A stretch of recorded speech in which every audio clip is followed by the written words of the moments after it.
Hey guys, welcome back to another episode of the On Her Mark podcast. I'm your host, Hannah Donnelly, and today we're coming at you with a little something different. The WNBA playoffs kicked off officially on Sunday with Game 1 of Round 1, and the Connecticut Sun earned the dub first game against the Indiana Fever. So we're doing something special. We are going to follow their playoff run as they aim to earn the first ever franchise title. So to help us break down Game 1 and preview Game 2, we have Brendan Glasheen with us, and you guys definitely will recognize his voice if you have been following along with the NBC Sports Boston coverage of the Sun all season long. Brendan, how are you? Welcome to the On Her Mark podcast. Thank you for having me. It's been a while since we've done this, but I'm looking forward to dissecting what was a great Game 1, and we're in it now. We're in this playoff turbulence, so it's going to be a lot of fun. Absolutely. Well, you have obviously had a front row seat to this Connecticut Sun team all season long. What did you love about what you saw Sunday? I think their engagement on the defensive end of the floor stood out to me. It's what their bread and butter has been, not just these last 2 years with Stephanie White, but really their identity the last half decade plus. They dig in on defense, allow their defense to fuel their offense. That all starts with Alyssa Thomas, the engine. Her energy is infectious. It spreads throughout that locker room. DeWanna Bonner, her partner in crime as a scorer, has also committed to that, took the assignment of guarding Caitlin Clark, a look that the Sun had not shown the Fever in those 4 meetings in the regular season.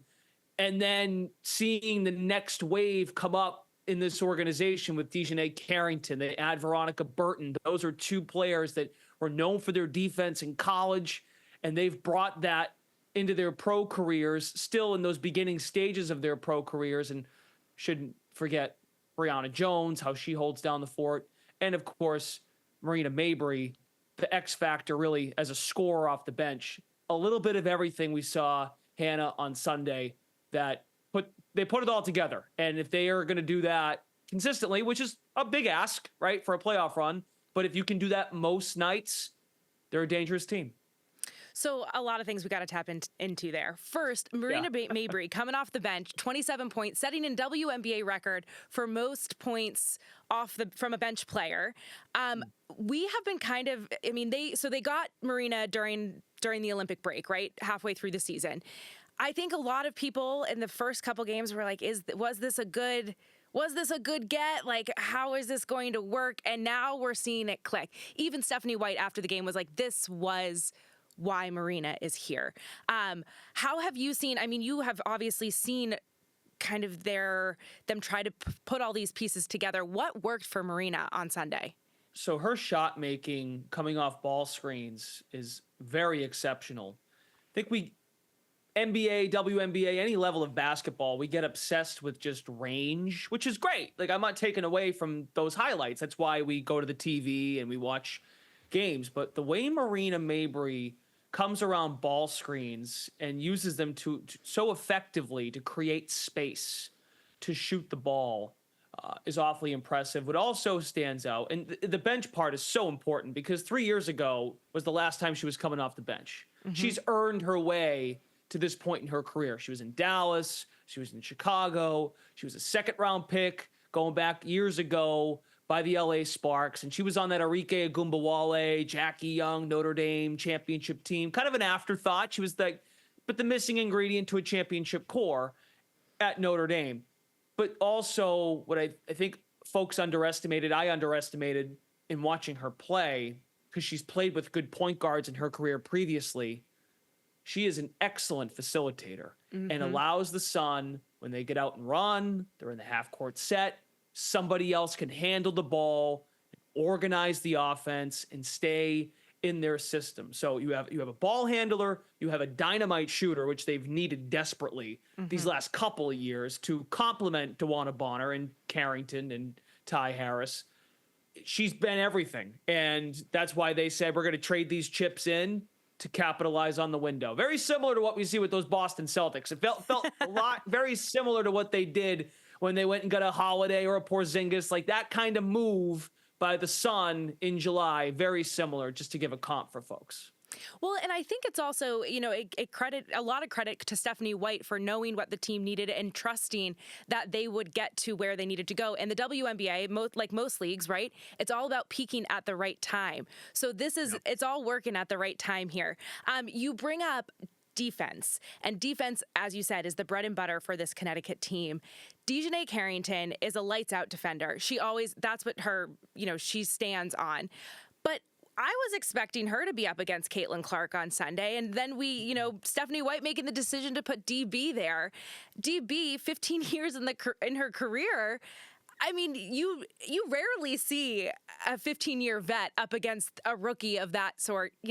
Typically DB or a vet in that sense, you'd put just shoot. Yeah. What was your reaction to seeing DB on Caitlin?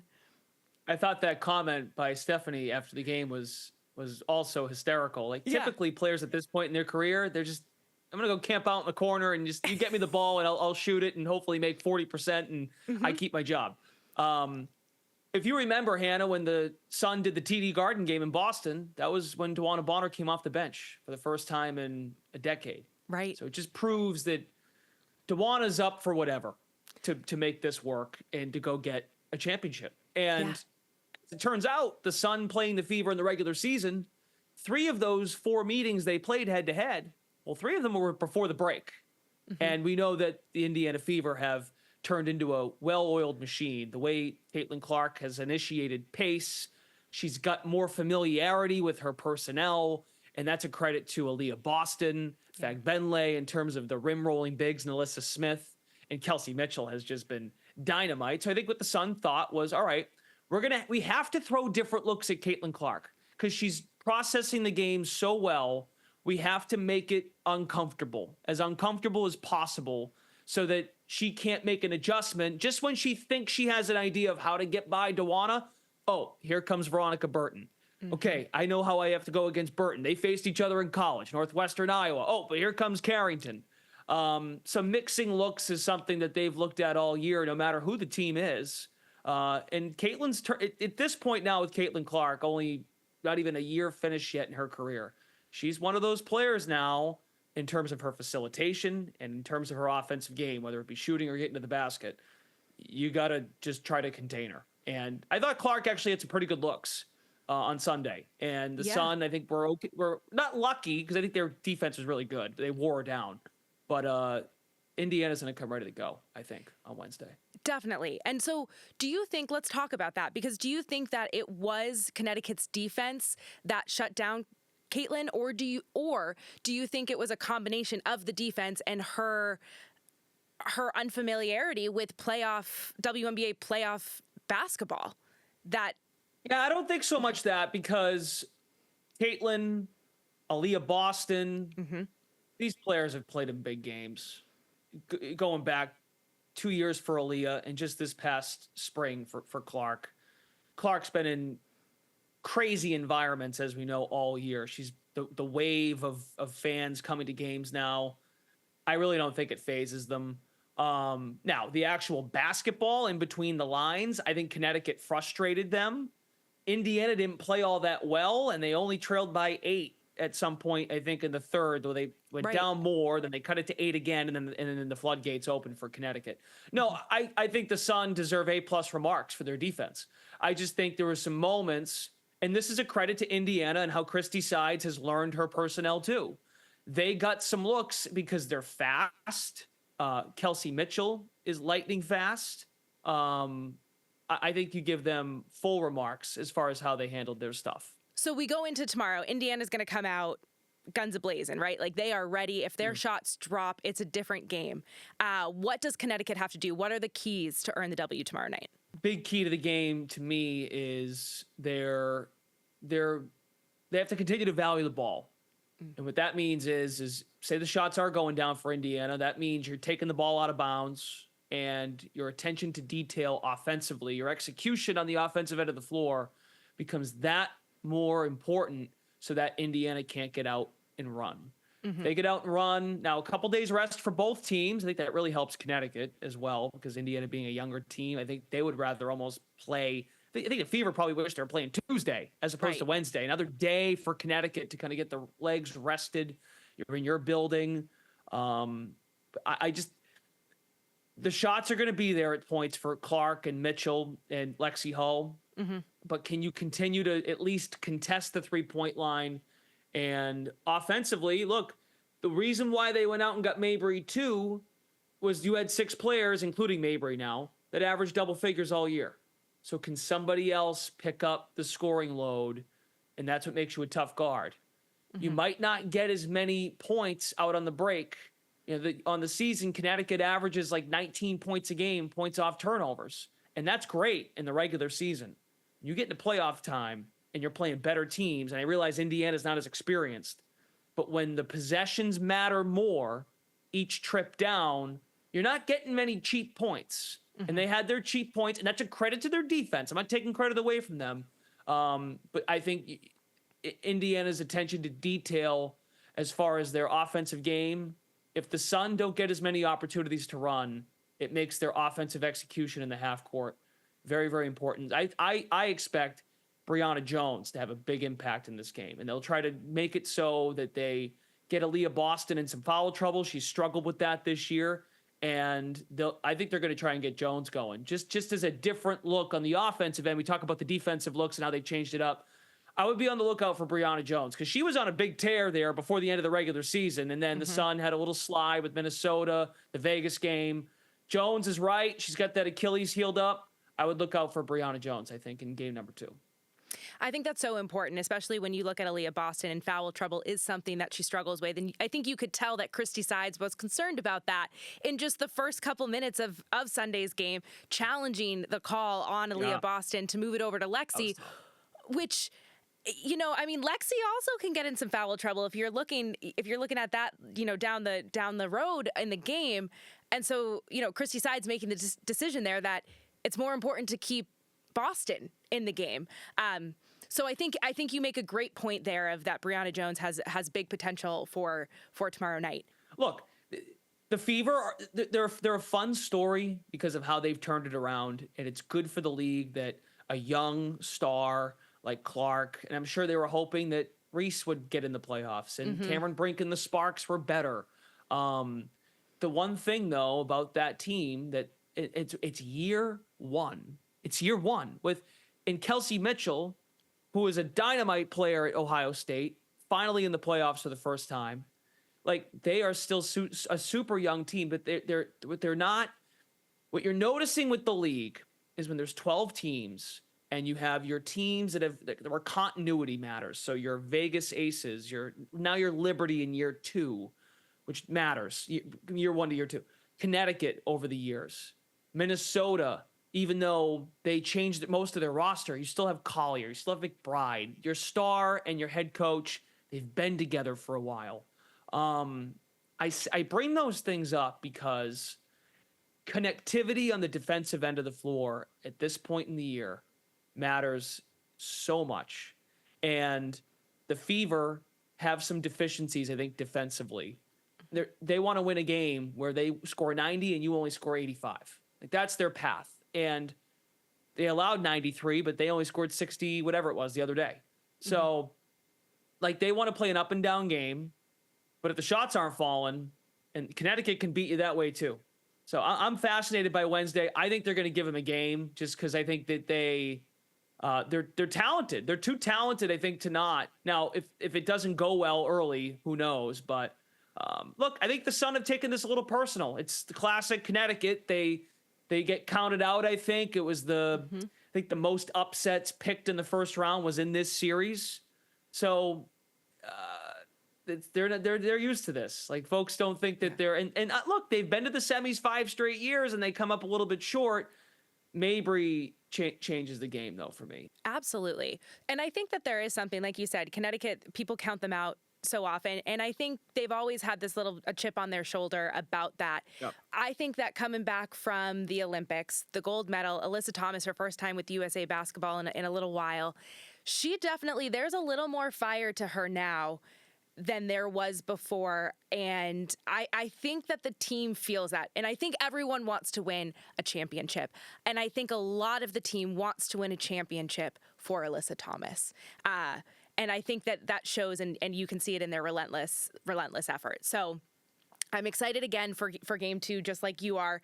And I think not to get too far ahead of ourselves here, because we don't want to jinx anything. But if you look at the other games here, we have Phoenix and the Lynx. Lynx are leading the series there. Do you think that's a two games and done? Well, I mean, I was kind of waiting for Phoenix to figure it out in the regular season, but when they would lose games in the regular season, they would lose bad. And I don't know if it's Taurasi teasing about, and I'm not blaming her for this, just the marketing tactic of, is this it? Is that a side story distraction? You've got really good players, Copper, Cloud, integrating Griner as a big in an NBA system that Nate Tibbetts runs, a pace and space, very similar to what we actually see in Boston with the Celtics in terms of their shooting capability. So it's just been a clunky year in Phoenix. I think they kept that game real close in game 1. Like, that was their game. That was the game to get. Mm-hmm. I think that's how I feel. If in these 3-game series, game 1's the one you want to get, because now you got some wind at your sails as the team that is up 1-0 with home court in game 2. I would lean Minnesota to put this to bed. The Liberty and the Dream, are we New York taking that too? They're a team on a mission, but this is harder and harder every year. I've been in the league 4 years because, like, I like Atlanta's roster. They've got the components. They just haven't had a chance to play together that much. And that speaks to a lot of factors that we could do a whole episode on. Yeah. But injuries being the number one on the list. New York's on a mission. I think Breanna Stewart almost feels like the reverse of A'ja Wilson, meaning Stewart won MVP last year. That aggravated A'ja Wilson.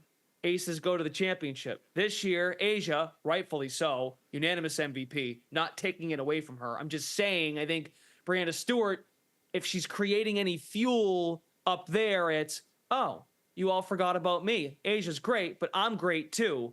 I feel like that there could be that if we get to a final. And look, the Aces and the Liberty might face each other in the semis, which is just... That's juicy. I like New York to wrap it at Barclays in game 2. Yep. And so Aces, I think, they're going in here with some momentum with Asia's MVP. They're playing the Storm here. I think it's lights out. I don't think you can really have a different conversation on it. But what about you? Do you think think they're done?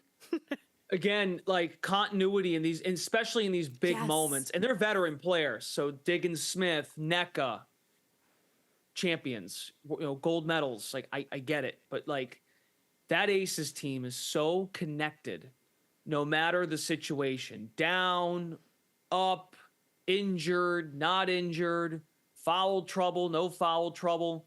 The Storm only scored 2 points, I saw, in the fourth quarter. I didn't get to see the end of the game. There was a lot of games on that day.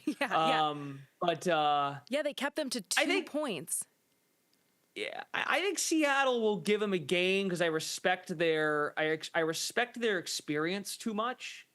The Aces they have tendencies. I feel like they've been really good on defense post Olympics for the most part. They've really turned a corner. It's actually really been their defense, I think, like led by Wilson, and their offensive game will come. I think Seattle's going to give them a game.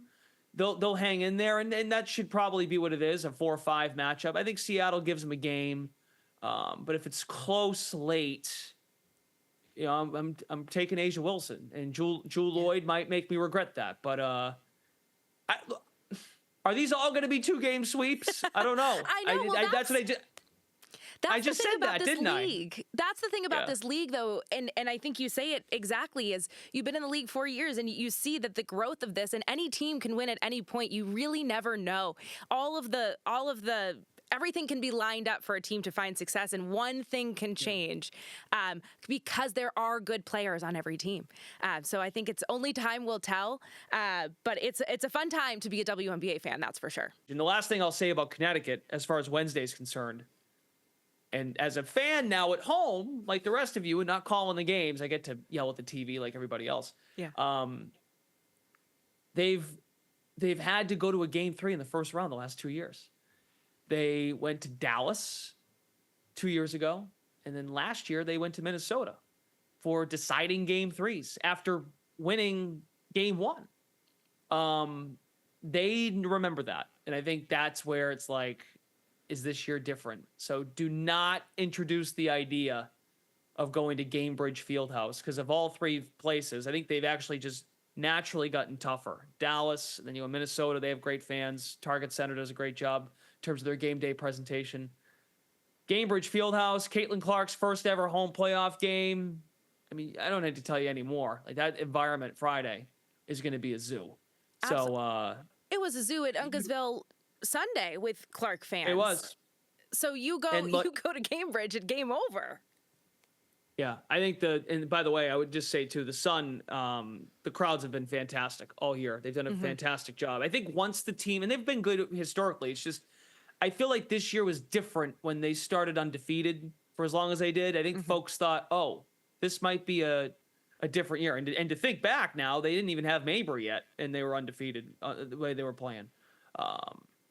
Yeah. So it'll be good. It'll be interesting Wednesday. I do think Sun Fever is going to be a game, and then late, if it's really close, I think we could be in for some magical moments one way or the other. Brendan, thank you for taking the time here to chat with us. We'll look forward to game 2 here, and we got to say congratulations. You're already married on Friday. I am, yeah. So maybe a little bit more selfishly, I hope they win this in 2, because game 3 is Friday. And I'll be a little preoccupied. But thank you very much.